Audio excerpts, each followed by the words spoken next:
commencer, abonnez-vous. L'iniquité est punie d'une génération à l'autre. Voilà ce qu'il y a et où est-ce qu'on en est. On en est au point où ce n'est rien d'autre qu'un amoncellement de péchés crasseux.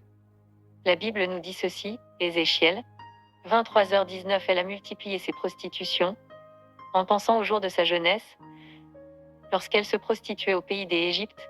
Ézéchiel traduit ici l'avènement de la fausse prophétesse, comme le figure la lettre adressée à l'assemblée de Thyatire. Jézabel, qui est un esprit séducteur, aura à sa gouverne des filles de Babylone et des filles des Chaldéens, encore appelées les femmes Jézabel.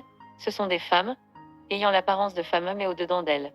Elles dissimulent le cœur de Pierre, qui se veut être celui d'un homme, et, Jean le déclare, Apocalypse 17h15, et il me dit, les eaux que tu as vues, sur lesquelles la prostituée est assise, ce sont des peuples, des foules, des nations et des langues.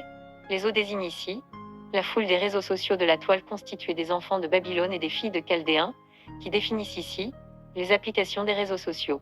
C'est pour cette raison-là que Dieu a suscité la Russie, là-bas, avec une bombe atomique, pour l'éliminer, comme dans le déluge antédiluvien. Quand il a suscité les nuages, certainement qu'il l'a fait, et la Bible le dit, la Russie, le pays athéiste qu'ils sont, athées, c'est un outil pur et simple entre les mains du Dieu. Le prophète William Marion Branham dans La semence du serpe, Ézéchiel 23h9c. Et pourquoi Joël est livré entre les mains de ses amants, entre les mains des enfants de El-Assyrie, pour lesquels elle s'était enflammée. Comme dans l'histoire de la femme au vase d'huile, Élisée vient avec la parole qui est Christ, et celle-ci est répartie dans les différents vases. Et la femme, elle, c'est le Saint-Esprit qui est Dieu. Elle remplit chaque vase d'huile, sans toutefois s'arrêter, ou encore se tarir. Elle remplit les 7 vases d'huile, ou encore les 7 bidons par ce qui sera l'essence, le composant indispensable pour faire du pain de vie, durant tous les 7 âges de l'Église de Christ. Voici un peu le rôle du Saint-Esprit qui est Dieu. Celle-ci est là, répartie dans les 7 âges de l'Église de Christ, et Christ l'est également. Maintenant, remarquez ceci, durant la famine, qui a été occasionnée par un prophète, Élie. Il s'en va se nourrir chez une femme. Voyez-vous, cela signifie que la présence de Jézabel dans un pays entraîne la famine. Un homme qui épouse une prostituée sera lui-même ruiné petit à petit, et le Seigneur leur frappera par la famine et la sécheresse durant cette longue bonne année dans un sens spirituel, parce que 1 an signifierait 1000 ans sur terre, soit un total de 7000 ans de famine et de sécheresse. C'est pourquoi la prostitution reste pour celle-ci le dernier recours. Élie lui sera nourrir durant ces 7000 ans, et cela par la femme. Et la femme, elle s'enfuit dans le désert, où elle avait un lieu préparé par Dieu, afin qu'elle y fût nourrie pendant 1260 jours. Apocalypse 12h6. Cette femme, qui est le Saint-Esprit qui est Dieu, a un nom. Il s'agit de la Shekinah, connue comme la partie féminine de Dieu. C'est une femme qui porte une armure divine, ce qui se rapporte en Grèce, comme l'armure de la déesse de l'amour Athéna.